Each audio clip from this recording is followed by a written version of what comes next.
నమస్కారం గురుగారు. నమస్కారం. ఈ రోజు ధర్మ సందేహాల్లో మొదటి ప్రశ్న, అంటే ఇంకా కొంతమంది అంటూ ఉంటారు ఒక్క జన్మకే మనుషులుగా పుడితే చాలు, వచ్చే జన్మలో నేను మనిషిగా పుట్టాను, ఈ టైప్ లో కూడా ఆలోచిస్తూ ఉంటారు కొంతమంది. అసలు ఎన్ని జన్మలు మనుషులుగానే పుడతారా, లేదంటే వేరే వాళ్ళ యొక్క కర్మ ఫలితం వల్ల ఉంటుంది. మొత్తం కర్మ ఫలితం వల్ల ఉంటుంది. మనిషి జన్మ అనేది మంచిదే, కానీ మనం అంతా కూడా కరెక్ట్ లేరు. మనిషి జన్మ ఎలా ఉంటుందంటే, మనిషి యొక్క జన్మ ఉదాహరణకి మా దగ్గరికి జాతకాలకు వస్తుంటారు. వచ్చిన వ్యక్తులు ఎలాంటి పర్సన్స్ చెప్పమంటారా? అబ్బాయి అమ్మాయి జాతకం తీసుకొస్తారు. తీసుకురాగానే ఎమ్మటే ఒక గురువు గారి దగ్గరికి వెళ్తారు. వెళ్ళంగానే గురువు గారు ఈ రెండు జాతకాలు బాగలేదండి, మీరు ఆగండి అంటాడు. వాళ్ళకి నచ్చదు ఆ విషయం. ఇంకో గురువు గారి దగ్గరికి వెళ్తారు. అలా 5గురు దగ్గరికి వెళ్ళిన తర్వాత 6 ఆయన ఆలోచన చేస్తాడు వీళ్ళ గురించి. ఏమని ఆలోచన చేస్తా అంటే, 6వ వాడు ఇప్పుడు మాలాంటి వాళ్ళు అంతా ఓపెన్గా చెప్పేస్తారు.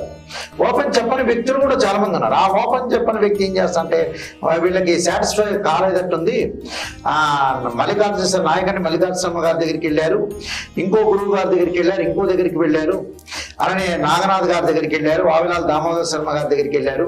వీళ్ళందరూ కూడా నిజాలు చెప్తున్నారు. వీళ్ళు చెప్పినప్పుడు మనం వేరే వాళ్ళ దగ్గరికి వెళ్ళాలని వేరే వాళ్ళ దగ్గరికి వెళ్తారు.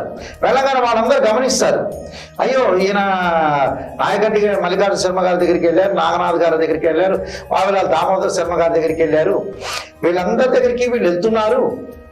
బొమ్మటిపాటి రవికృష్ణ శర్మ దగ్గరికి వెళ్ళారు, రాళ్ళపల్లి రవికుమార్ దగ్గరికి వెళ్ళారు, వీళ్ళందరి దగ్గరికి వెళ్ళారు. సరేని వాళ్ళందరూ కూడా ఇంకోళ్ళు కూడా అప్రోచ్ చేస్తారు. వేరే రకరకాల లేడీస్ ఆస్ట్రాలజర్స్ దగ్గర కానీ అందరి దగ్గర అప్రోచ్ అయ్యి ఏం చేస్తారంటే, 6వ వాళ్ళని ఎన్నుకుంటారు. భర్త వెళ్తాడు, భర్త వెళ్ళి అందరికి చూపిస్తారు. అలానే భార్యాభర్తలు వెళ్తారు. భార్య ఏం చేస్తుంది, ఇంకో ఆస్ట్రాలజర్ దగ్గరికి వెళ్తారు. అలా వెళ్ళిన తర్వాత ఏమవుతుందంటే, చివరికి వాళ్ళు నిజాలు చెప్తారు. నేను ఇందాక చెప్పిన ఈ ఆస్ట్రాలజర్స్ అందరూ కూడా వాళ్ళందరి దగ్గరికి అప్రోచ్ అయినా వాళ్ళు నిజాలు చెప్పారనుకోండి. అలానే శంకరమంచి రామకృష్ణ శాస్త్రి దగ్గరికి వెళ్తారు, అలానే జంజాల లత గారి దగ్గరికి వెళ్తారు. వీళ్ళందరి దగ్గరికి వెళ్ళిన తర్వాత ఇప్పుడు ఆలోచన చేస్తారు, ఈ వ్యక్తి పర్సన్ నాకు ఫేవరబుల్గా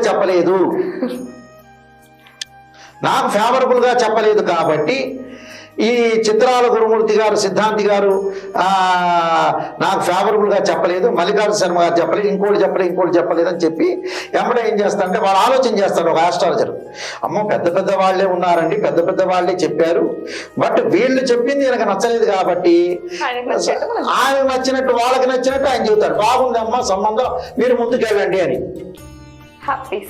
హ్యాపీగా సంతృప్తికరమైన జీవితానికి అలవాటు పడి ఉంటారు వీళ్ళు. అది ప్రజల్లో ఉన్న మార్పు. అది ప్రజల్లో ఏమిటంటే, ఏదైతే ఇష్టమవుతుందో ఆ ఇష్టాన్ని చెబితే హ్యాపీ.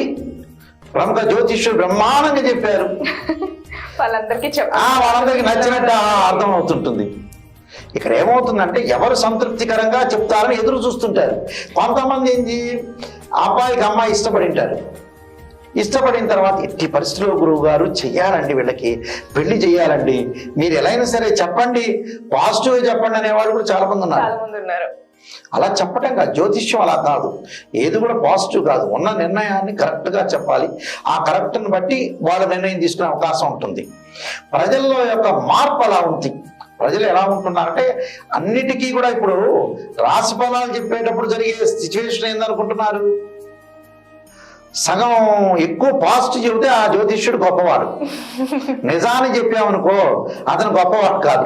నెగిటివ్ చెప్పకూడదు. ఇప్పుడు ఎలా ఉందంటే, ప్రపంచంలో చాలా చోట్ల కూడా ఒక అబ్బాయికి కానీ అమ్మాయికి కానీ విషయాలు నిజాన్ని చెప్పామనుకో, ఇప్పుడు కొన్ని సందర్భాల్లో మేము ఛానల్లో చెప్పేటప్పుడు చేతబడులు ఉన్నాయా, వశీకరణ వారి నుంచి చెప్తుంటారు.